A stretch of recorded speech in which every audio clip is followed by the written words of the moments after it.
भंडारा का आयोजन किया गया है, क्या कुछ? केंद्रीय लोक शिकायत जांच संस्थान पिछले 2 वर्षों से ये प्रत्येक पूर्णवासी को कहीं न कहीं एक भंडारा का आयोजन करता है, जिसमें 2000 से लेकर 5000 लोगों का भोजन की व्यवस्था भोजन प्रसाद में रहता है, जिसमें हम लोग पूड़ी, सब्जी और हलवा 3 चीज़ वितरण करते हैं। तो आज विधानसभा के सामने यहाँ प्रोग्राम था। पिछले पूर्णवासी को हम लोग हनुमान सेतु पे रखे थे। तो प्रत्येक जनपदों में हमारे जो संस्थान के लोग हैं, ये ज़्यादातर समाज सेवा से जो लोग जुड़े हैं, लोग ये चाहते हैं कि ऐसे कार्य देश भर में जितने सामाजिक लोग हैं, वो किसी संस्था से बंधे हों या न बंधे हों, उनको करना चाहिए। उससे एक फ़ायदा ये ज़रूर होता है कि कुछ हमारे गरीब असहाय भाई हैं जिनके पास व्यवस्था नहीं है, वो प्रसाद के रूप में 2 फायदे होते हैं। एक तो प्रसाद ग्रहण होता है, दूसरे उनका पेट भी भर जाता है। और ईश्वर से कामना करते हैं कि हम लोग सदैव हमेशा इसी तरह चलते रहें, और जो भी मदद होती है पीड़ित असहाय जो लोग केंद्रीय लोक शिकायत जांच संस्थान पूरा करता है। आप लोग यूट्यूब चैनल पर भी देखेंगे, केंद्रीय लोक शिकायत जांच संस्थान। तो अभी गुजरात की लड़की आई थी, उसका जमीन का प्रकरण था, वो 22 लाख लोगों ने देखा है।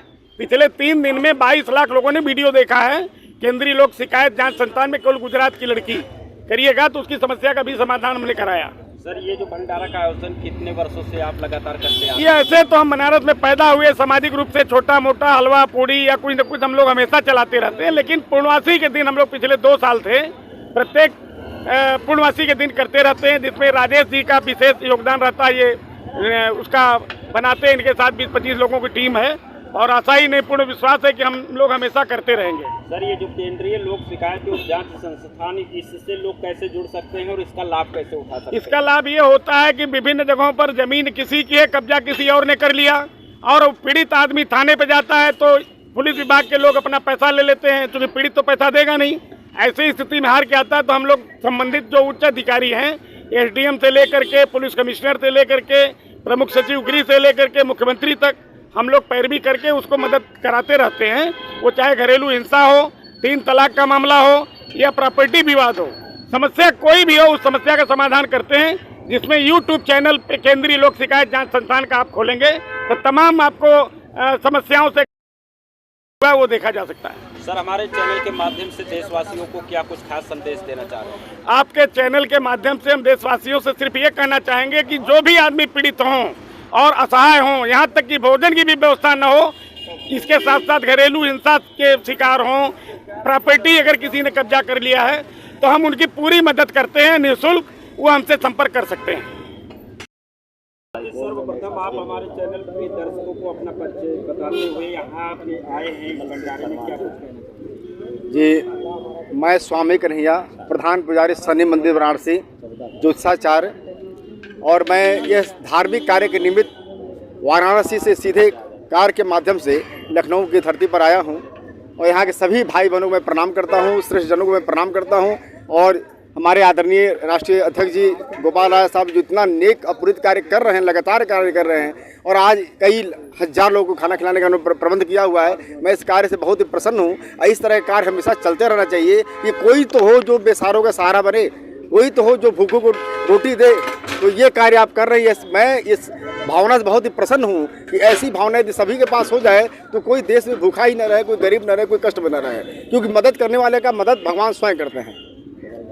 आप बनारस के रहने वाले हैं और वो काशी नगरी, वहाँ पे सांसदीय सीट भी प्रधानमंत्री जी का है। हाँ। तो प्रधानमंत्री जी की जो कुछ लोग डिग्री की बात करते हैं, तो क्या बनारस में ऐसा कुछ देखने को मिल रहा है कि वहाँ पे प्रधानमंत्री के खिलाफ ऐसी कोई टिप्पणी हो रही है?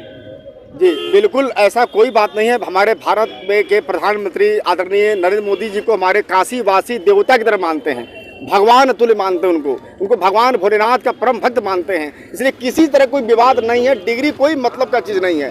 आदमी कितने काम के ये देखना चाहिए, डिग्री क्या करेंगे। बहुत सारे डिग्री विधायक पड़े हुए जिनको कोई पूछने वाला नहीं है। ये बिना मतलब की बात है। हमारे सारे काशी के प्रत्येक जन भगवान भोलेनाथ की तरह सम्मान करते हैं। जैसे भगवान भोलेनाथ को सब लोग सम्मान करते हैं, उसी तरह जब मानव रूप में हमारे आदरणीय प्रधानमंत्री के सम्मान करते हैं। ऐसा कोई विवाद, ऐसा कोई भावना ही किसी के मन में है ही नहीं। महाराज जी, बनारस का कोई 3 काम ऐसा बताइए हमारे दर्शकों को जिनको लगे कि वाकई में जब से वहाँ मोदी जी जो प्रधानमंत्री हमारे देश के हैं, वहाँ के सांसद भी हैं, तो 3 काम ऐसा क्या किए कि जो अभी तक लोगों के नज़रों में बना हुआ है और वो हमेशा जो है लोग उसको यादगार मानेंगे। जी देखिए, पहले बड़ा सिंपल था और जब हम लोग रोड पर चलते थे तो ऐसा लगता था कि दुर्गा माँ ने बचा लिया, नहीं तो मौत हो जाती। जो हाईवे बना है बाबतपुर को जोड़ने वाली हाईवे, उसमें आए दिन लोग गिर के मर जाते थे, क्योंकि बहुत ऊंची तरह मैंने जीवन में कभी कल्पना नहीं किया था कभी बन भी सकता है, कोई सोच ही नहीं सकता, उतनी सोच ही नहीं थी किसी के पास। लेकिन आज ऐसा रोड बन गया है जैसा लगता है कि हम लोग पेरिस के सड़कों पर चल रहे हैं। तो एक तो बहुत बड़ा कार्य किया। दूसरा, काशी विश्वनाथ मंदिर बन सकता है कभी सोचा ही नहीं था किसी ने, कल्पना से परे था। आज आप देखिए कि विश्व का धरोहर बन गया है। प्रतिदिन 1 लाख से अधिक लोग दर्शन करने आते हैं। आप सोच सकिए कि 20 लाख से 20,000 2 करोड़ से ज़्यादा का सोना चढ़ चुका है वहाँ पर भक्तों के द्वारा। दूसरा काम था कि बिजली की बड़ी दिक्कत थी, हमेशा बिजली कट जाता था। अब वहाँ तो बिजली कटने का नाम ही नहीं लेते। समझिए जितने इन्वर्टर वाले थे सब अपना दुकान कहीं और शिफ्ट कर लिए हैं। तो इससे बड़ी क्या उपलब्धि हो सकती है। वाराणसी के रहने वाले लोग जो है बहुत संतुष्ट, बहुत ही ज़्यादा संतुष्ट हैं। और संतुष्ट ही नहीं, बहुत ही अपने आप को परम सौभाग्यशाली समझते हैं कि काशी में रहने का उन्हें मौका मिला और आदरणीय प्रधानमंत्री जैसा उनको सांसद मिला जो इतना उनका ध्यान और ख्याल रखता है।